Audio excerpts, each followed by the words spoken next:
On entend souvent dire qu'un cadre alu vieillit mal, qu'il finit en spaghetti trop cuit. Mais pourquoi ça ? D'où vient l'alu ? Pourquoi ces gros tubes ? Et comment un métal qui était un jour un matériau de luxe est devenu dans le vélo un choix par défaut ? L'aluminium, c'est d'abord un élément chimique. C'est un métal malléable, c'est-à-dire déformable plutôt facilement à chaud ou à froid, et très peu dense. Bien que ce soit le métal le plus abondant et le troisième élément le plus présent sur Terre, il est quasiment impossible de le trouver seul à l'état naturel. Il est notamment extrait du bauxite sous forme de paillettes et de poussière. Il a la particularité singulière d'être autopassif. À l'air, l'aluminium se recouvre quasi instantanément d'une couche d'oxyde d'aluminium très fine, souvent invisible, qui le protège. La poudre blanche visible ensuite est une oxydation, donc une corrosion plus avancée. Alors il faut savoir que l'aluminium est plutôt énergivore et complexe à extraire et que c'est un matériau plutôt récent découvert au début du 19e siècle. À l'époque, par électrolyse et après plus de 60 ans de recherche, il fallait presque 4 tonnes de bauxite pour extraire 1 tonne d'aluminium. Le coût de transformation en faisait le matériau le plus cher, au même prix que l'or, et cet aluminium raffiné était donc un choix ultime pour la joaillerie, l'orfèvrerie et d'autres objets d'art de la haute bourgeoisie. Plus tard dans les années 1900, l'amélioration de la production d'électricité et de la chimie vont permettre aux métallurgistes et raffineurs d'aluminium de multiplier leur production par 432 en faisant en 1955 l'un des métaux les plus appréciés et participant au grand boom de la fin de la deuxième révolution industrielle, du monde moderne et comme toujours des guerres. L'aluminium pur est apprécié pour sa faible densité, presque 3 fois inférieure à celle de l'acier, son excellente conductivité électrique et thermique. C'est un matériau de choix donc pour une utilisation liée à l'électronique, en câbles, conducteurs, bobinage, transformateurs, etc. etc. Seulement voilà, pur à 99%, il est inutilisable dans tous les domaines où sa ductilité forte va devenir un inconvénient majeur, c'est-à-dire dans une utilisation structurelle exigeant une résistance mécanique. No. Les industriels ont donc eu l'idée d'allier l'aluminium à d'autres éléments afin de modifier ses caractéristiques. On pourra donc retrouver ce qu'on appelle des séries, comme un genre de variante d'alliage désigné par 4 chiffres. On va donc avoir des séries allant de 1000 à 8000. Le premier chiffre, celui des milliers, indique l'élément allié principal. Le 1000 indique une série d'aluminium pur à 99%, le 2000 un alliage de cuivre, le 6000 au magnésium et silicium, le 7000 au zinc, etc., etc. Le deuxième chiffre, celui des centaines, indique une modification de l'alliage. Le 0 étant l'alliage originel, les chiffres de 1 à 9 correspondront donc aux modifications successives. Et les deux derniers chiffres, eux, ils servent uniquement d'identification de l'alliage. Dans l'histoire, lorsque l'alu est devenu un matériau façonnable et abordable, il est apparu évident d'en faire des cadres de vélo. Ne serait-ce que pour son poids, bien que certains aciers haut de gamme puissent être aussi légers qu'un mauvais alu, mais aussi pour sa rigidité et son rendement. Il est d'abord étrange d'imaginer qu'un cadre alu puisse être plus rigide qu'un cadre acier en sachant que la matière première est plus ductile. Cependant, elle est tant ductile qu'on est obligé de produire des tubes avec une section beaucoup plus importante que l'acier pour résister aux contraintes d'un vélo.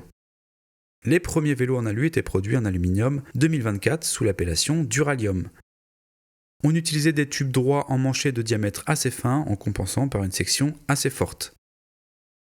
Un alliage créé en Allemagne dans les années 20 pour l'aviation est particulièrement utilisé sur les zeppelins du type LZ-129 Édimbourg.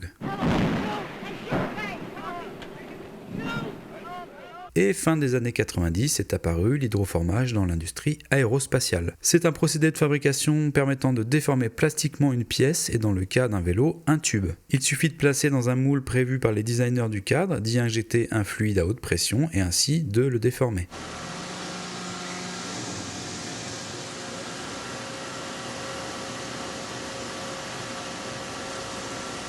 Ce procédé a permis la création de tubes à plus fort diamètre, plus petite section et plus légers tout en gardant une très bonne rigidité et acceptant des formes originales sortant des tubes ronds. Les différentes formes de tubes peuvent donc aussi, en dehors de leur matière, offrir un comportement différent au vélo. Profilés, ils vont permettre de bonnes traînées aérodynamiques quand des tubes aplatis ou amincis pourraient donner plus de flexibilité et de confort au cadre. L'hydroformage a donc été un coup de pouce majeur à l'industrialisation et à la fabrication de cadres de vélos en grande série, inondant ainsi le marché et enterrant le vieux vélo de papy. Avec l'évolution de la production, l'industrie s'est petit à petit arrêtée sur l'aluminium 6061. Vous en avez déjà sûrement entendu parler, rien qu'en marketing, en stickers toujours plus gros sur les cadres, gage de qualité. On pourrait parler d'aluminium aéronautique créé en 1935 pour sa bonne élasticité et son excellente soudabilité.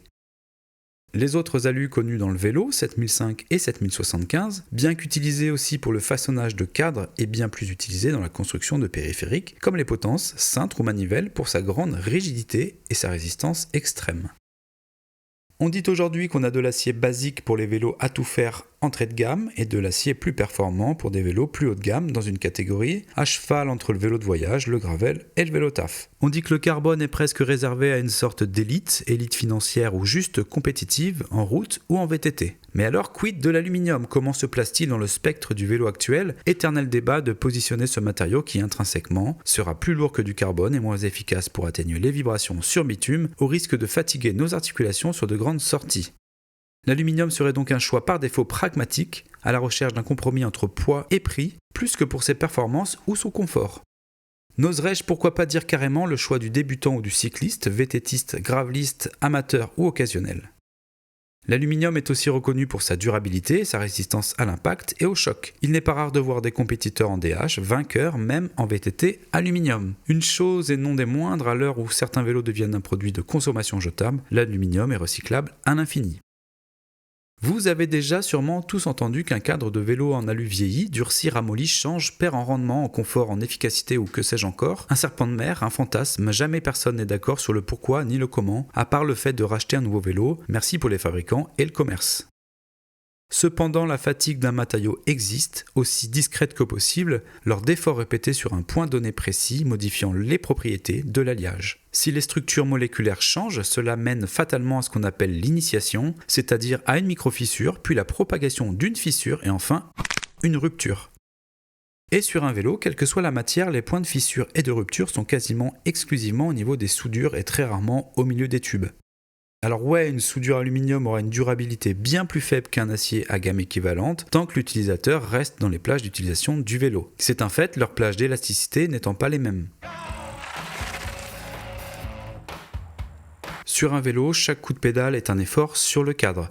Qu'il soit en carbone, en acier, en alu, en titane, en bambou ou ce que vous voulez, un même vélo aura donc une durée de vie bien plus grande en allant chercher le pain 2 km tous les dimanches que faire le pic du midi tous les jours. Au final, l'alu n'est ni un choix honteux ni une baguette magique, c'est un cadre qui dépend énormément de la forme des tubes, des soudures et de la manière dont on répartit les contraintes. Alors on comprend vite pourquoi le carbone a pris autant de place, pas juste pour le poids, mais pour la liberté de conception.